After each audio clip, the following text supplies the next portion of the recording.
Guys finally Realme को all-rounder budget smartphone चाहिँ इन्डियामा लन्च भइसकेको छ। Realme C30 स्मार्टफोन चाहिँ इन्डियामा लन्च भइसकेको छ। एकदमै अफोर्डेबल प्राइसमा चाहिँ साथीहरु यो स्मार्टफोन लन्च भएको छ। यो स्मार्टफोन पनि हाम्रो नेपालमा अब छिट्टै नै लन्च हुने तयारीमा छ। यदि तपाईहरु पनि 10-12 हजारको प्राइस सेगमेन्टमा एउटा गेमिङ अलराउन्डर स्मार्टफोन खोजिनुहुन्छ भने तपाईहरुले डेफिनेटली यो स्मार्टफोनको प्रतीक्षा गर्दा हुन्छ, किनभने यो स्मार्टफोनमा चाहिँ हामीलाई यस प्राइस पोइन्टमा एकदमै राम्रो परफर्मेन्स देख्न मिल्नेछ। आजको भिडियोमा चाहिँ हामीहरु यसै स्मार्टफोनका स्पेसिफिकेसन तथा यो स्मार्टफोनमा के कस्ता फिचर देख्न मिल्नेछ, साथै यो स्मार्टफोन चाहिँ हाम्रो नेपालमा के कति प्राइस पोइन्टमा आउनेछ र कहिलेसम्म चाहिँ यो स्मार्टफोन अवेलेबल हाम्रो नेपालमा हुनेछ, सबै चीजको बारेमा चाहिँ आज तपाईलाई म यसै भिडियोमा जानकारी दिनेछु। त्यसैले भिडियोलाई एकछिन पनि स्किप नगरेर अन्त्यसम्म हेरेर सबै जानकारी लिनु होला।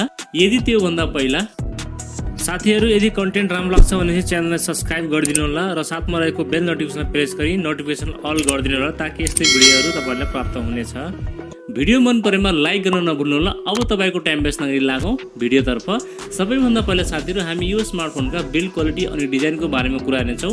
यो स्मार्टफोनमा भने हामीलाई प्लास्टिक बिल्ड देख्न मिल्नेछ, फ्रेम पनि प्लास्टिकको रहेको छ र अगाडिपट्टि भने हामीलाई पान्डा ग्लासको प्रोटेक्सन देख्न मिल्नेछ।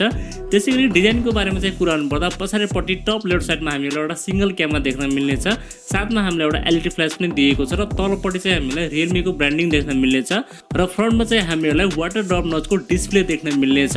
आई थिंक हामीलाई यस प्राइस पोइन्टमा चाहिँ एकदमै राम्रो बिल्ड क्वालिटी र डिजाइन देख्न मिल्नेछ। डिस्प्लेको बारेमा कुरा गर्नुपर्दा यसमा हामीलाई 6.5 इन्चको आईपीएस एलसीडी डिस्प्ले देख्न मिल्नेछ, साथमा 20:9 को एस्पेक्ट रेशियो र 279 को पीपीआई डेन्सिटी देख्न मिल्नेछ। यो डिस्प्ले भने हामीलाई 60 हर्ट्ज को हाई रिफ्रेश रेटको साथ देख्न मिल्नेछ। आई थिंक यस प्राइस पोइन्टमा चाहिँ हामीलाई यसमा कन्टेन्ट वाचिङको लागि र गेमिङको लागि चाहिँ एकदमै राम्रो डिस्प्ले देख्न मिल्नेछ। डिस्प्लेको मामलामा चाहिँ तपाईलाई कुनै पनि शिकायत देख्न मिल्ने छैन। अब चाहिँ हामी कुरा गरौँ यो स्मार्टफोनको परफर्मेन्सको बारेमा। यसमा चाहिँ हामीलाई युनि एसओसी को T612 को चिपसेट देख्न मिल्नेछ, जुन एउटा 12 न्यानोमिटरमा बनेको चिपसेट हो र यसमा हामीलाई एनर्जी एफिसिएन्सी र हिटिङ पनि अलिकति कम देख्न मिल्नेछ। साथै यसमा हामीलाई LPDDR4S को RAM टाइप र UFS 2.2 को चाहिँ स्टोरेज टाइप देख्न मिल्नेछ, जसमा हामीलाई रिड एन्ड राइट पनि एकदमै डिसेन्ट देख्न मिल्नेछ। तपाईहरु चाहिँ यो मोबाइलमा PUBG मिडियम सेटिङमा खेल्न सक्नुहुनेछ र फ्री फायर पनि तपाईहरु यसमा राम्ररी खेल्न सक्नुहुनेछ। गेमिङ ग्राफिक्स भने यसमा हामीलाई आलमाली G57 को MC1 कोड देख्न मिल्नेछ, जुन एउटा सिंगल कोर रहेको छ। डे टु डे परफर्मेन्स र तपाईले यो चिपसेटमा चाहिँ मिडियम सेटिङमा तपाईले गेमिङ गर्न सक्नुहुनेछ। सफ्टवेयरको बारेमा कुरा गर्नुपर्दा चाहिँ यसमा हामीलाई Android 11 देख्न मिल्नेछ आउट अफ द बक्स र यो चाहिँ रन गर्नेछ Realme R एडिसनमा चाहिँ रन गर्नेछ। सफ्टवेयर एक्सपिरियन्स पनि यसमा हामीलाई ठीकठाक देख्न मिल्नेछ। अब चाहिँ हामी कुरा गरौँ यो स्मार्टफोनको क्यामेराको बारेमा। यसमा चाहिँ हामीलाई पछाडिपट्टि 8 मेगापिक्सलको सिंगल क्यामेरा सेन्सर देख्न मिल्नेछ। त्यसैगरी अगाडि भने हामीलाई यसमा 5 मेगापिक्सलको सेल्फी क्यामेरा देख्न मिल्नेछ। तपाईहरुले पछाडि र अगाडिको क्यामेराले 1080 को 30 fps सम्म चाहिँ तपाईले भिडियो सुट गर्न सक्नुहुनेछ। यस प्राइस पोइन्टमा चाहिँ हामीलाई यसमा डिसेन्ट क्यामेरा सेटअप देख्न मिल्नेछ।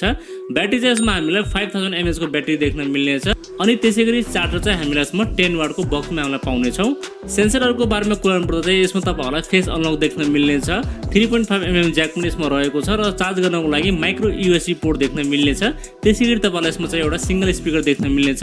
बाकी सबै बेसिक सेन्सर चाहिँ यसमा तपाईलाई देख्न मिल्नेछ। अब चाहिँ साथीहरु हामी कुरा गरौँ यो स्मार्टफोनको एक्सपेक्ट प्राइसको बारेमा। यो स्मार्टफोन चाहिँ हाम्रो नेपालमा करिब 12000 को प्राइस पोइन्टमा चाहिँ आउनेछ। यदि साथीहरु यो स्मार्टफोन 12000 को प्राइस पोइन्टमा आउँछ भने एकदमै बवाल स्मार्टफोन हुनेवाला छ। लौ त साथीहरु यति नै थियो यो स्मार्टफोनको बारेमा। तपाईहरुलाई यो स्मार्टफोनका स्पेसिफिकेसन कस्तो लाग्यो आफ्नो राय चाहिँ मलाई कमेन्टमा दिनु होला। के तपाईहरु यो स्मार्टफोनको वेट गर्नुहुन्छ त त्यो पनि मलाई कमेन्ट गर्नु होला। भिडियो मन परेमा चाहिँ लाइक गर्न नभुल्नु होला र नयाँ साथीभाइहरुले हाम्रो च्यानल हेर्दै हुनुहुन्छ भने प्लिज हामीलाई सब्स्क्राइब गरेर जानु होला। अर्को भिडियोमा भेट हुने बाचा गर्दै आजलाई बिदा लिन्छु। हस्, धन्यवाद। जय नेपाल।